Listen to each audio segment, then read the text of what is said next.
Bonjour, c'est encore Rémi Louis.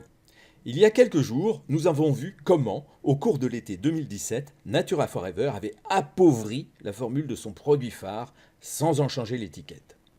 Cela dit, il semblerait que Natura Forever soit rentré dans le droit chemin à l'automne 2017 en utilisant une nouvelle étiquette. La situation est-elle plus claire pour autant? Pour en avoir le cœur net, découvrons ensemble cette nouvelle étiquette du Natura Blue dit original, même s'il n'a plus grand chose à voir avec la formule originelle des années 2014 et 2015. Que lit-on à la rubrique ingrédients? On apprend que la phycocyanine est libre.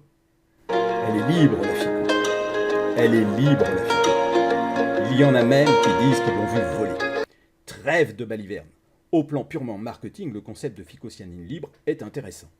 Dommage qu'aucune étude scientifique n'ait validé le fait qu'il y ait plusieurs sortes de phycocyanine.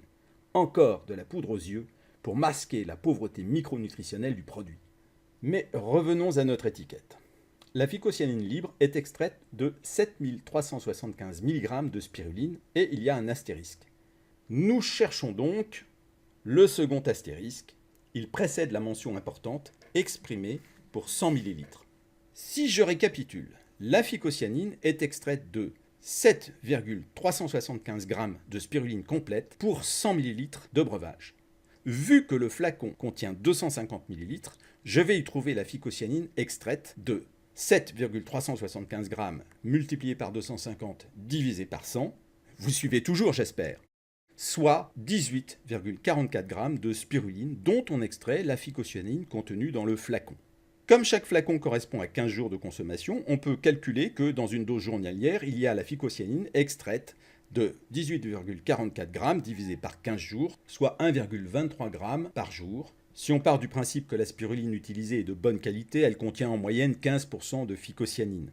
Votre dose journalière contient donc environ 1,23 g par 15%, c'est-à-dire 0,185 g de phycocyanine par jour. Soit encore un peu moins que la bonne vieille formule originelle, puisque cette dernière était fabriquée à partir d'1,25 g de spiruline complète par dose journalière, qui comprenait donc, mécaniquement, en plus de tous les autres micronutriments, la fameuse phycocyanine en quantité très légèrement supérieure à ce que contient le flacon actuel.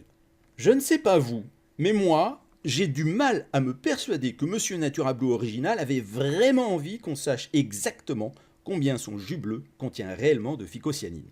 Et je ne suis pas non plus certain qu'il ait envie que nous comprenions clairement qu'il n'y a plus de spiruline complète dans un produit qui a justement bâti sa réputation et la fortune de l'entreprise sur le fait qu'il était un des compléments alimentaires les plus complets du marché.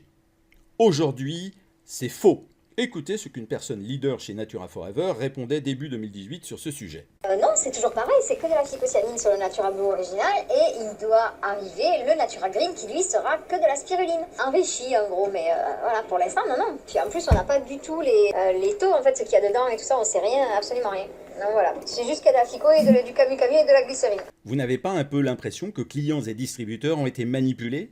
Et par manque de transparence de la part de leurs fournisseurs, n'avez-vous pas la crainte qu'ils aient raconté pas mal de contre-vérités aux personnes qui leur ont accordé leur confiance? Vous l'avez compris, à part son nom, Natura Blue original n'a plus rien à voir avec la formule originelle que le laboratoire que j'avais apporté fabriquait avec de la spiruline complète.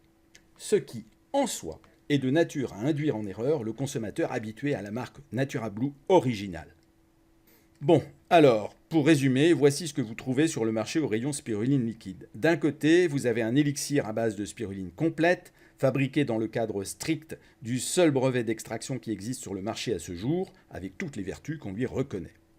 Et de l'autre, vous avez une version édulcorée à la Canada Dry. Vous savez, cette limonade des années 80 qui ressemblait à de l'alcool. Le nom y est, la couleur y est, la phyco y est. Mais pour le reste des micronutriments, pensez à acheter des compléments. Pour faire la synthèse de cette trilogie, que pensez-vous devoir faire lorsque vous êtes en présence d'une entreprise qui tout à la fois mène une stratégie de réduction progressive de la rémunération de ses distributeurs, autorise des transferts de lignées méprisant l'équité entre distributeurs, piétinant ainsi un des fondements de l'éthique du marketing relationnel et diminue la qualité de son produit phare de manière plus que discutable? De tels comportements nuisent gravement à l'image de deux professions, celle des compléments alimentaires d'une part et celle du marketing relationnel d'autre part.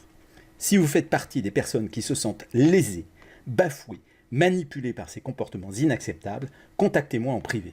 Une association de défense est en cours de constitution.